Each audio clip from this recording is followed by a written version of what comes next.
మీరే రాజైపోవచ్చు. టైటిల్ చూసి కంగారు పడ్డరా? కానీ ఇది వాస్తవమే. చెప్తా వినండి. మీకు నిత్యానంద తెలుసు గదా! గుర్తొచ్చిండా? అదే సినీ నటి రంజితతోని కామకలాపాలు, కేసులు, దేశం వదిలి పారిపోవడం గుర్తొచ్చిందా లేదా? ఇగో ఇక్కడుండుగా ఈయన. ఈయన country of Kailasa, United states of Kailasa అనేది నిత్యానంద ప్రకటించిన స్వయం ప్రకటిత దేశం. ఇక్కడి నుంచి పారిపోయాక ఆయన ఒక ఐస్‌లాండ్ కొన్నారు. ఆ దీవికి యునైటెడ్ స్టేట్స్ ఆఫ్ కైలాస అని మళ్ళా శివుని పేరే పెట్టుకుండు ఆయన. కైలాసందే పెట్టుకుండు.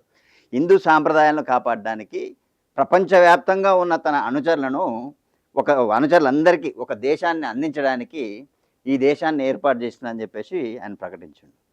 అంతేగాదు ఇక్కడ జాతీయ జెండా ఏర్పాటు చేసిండు.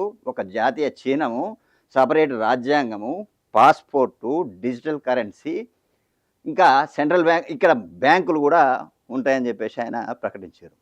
ఎంబసీలు కూడా ఉంటాయట. ఈ భావనను కూడా ఆయన ప్రచారం చేసిండు.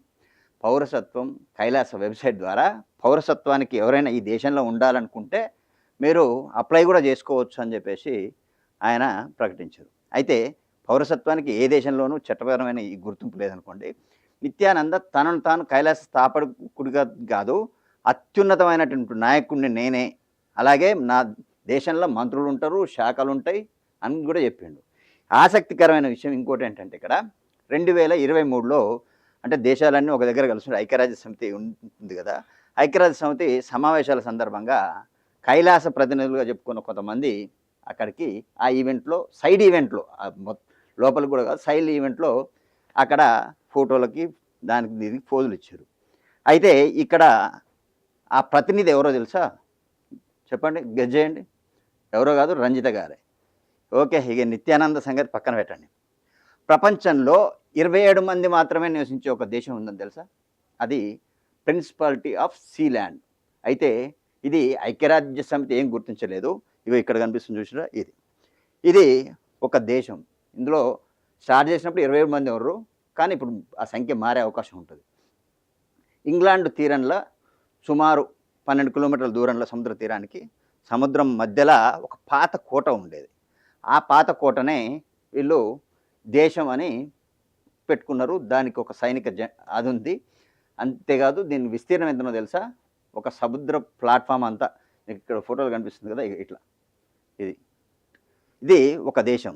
దీనికి ఒక సొంత జెండా, నాణేలు, స్టాంపులు, పాస్పోర్ట్లు అన్నీ ఉన్నాయి. కానీ ప్రపంచంలోని ఏ దేశం దీన్ని అధికారిక దేశంగా మాత్రం గుర్తించలేదు. కానీ ఐక్యరాజ్య సమితి గుర్తించిన అత్యల్ప జనాభా ఉన్న దేశం ఏందో ఇంకోటి చెప్తా. అది వాటికన్ సిటీ. చాలామందికి వాటికన్ సిటీ గురించి తెలుసు, కానీ ఇది సపరేట్ దేశం అని తెలియదు. రోమ్లో భాగం అనుకుంటారు. ఇక్కడ ఈ దేశంలో వాటికన్ సిటీలో 800 మంది మాత్రమే నివసిస్తారు.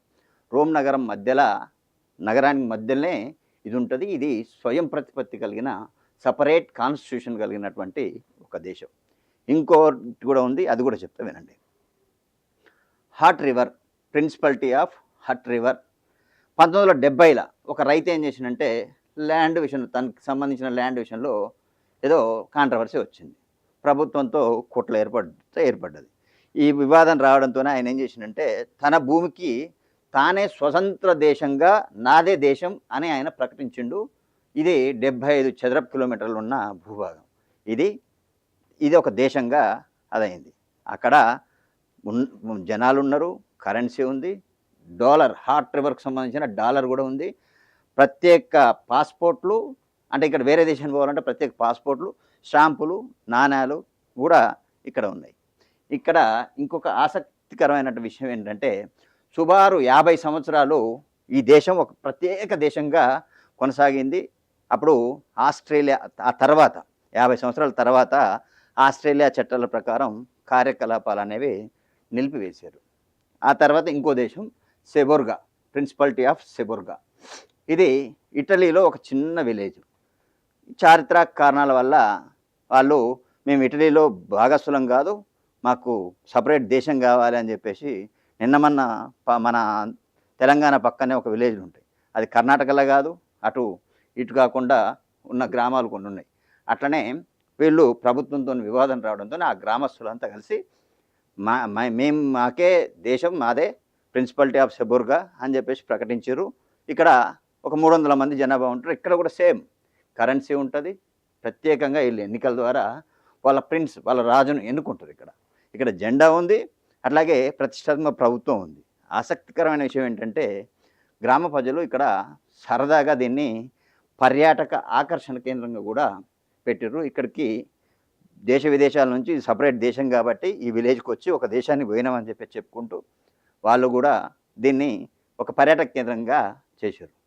సో కావాలంటే మీరు కూడా ఒక దేశానికి రాజైపోవచ్చు.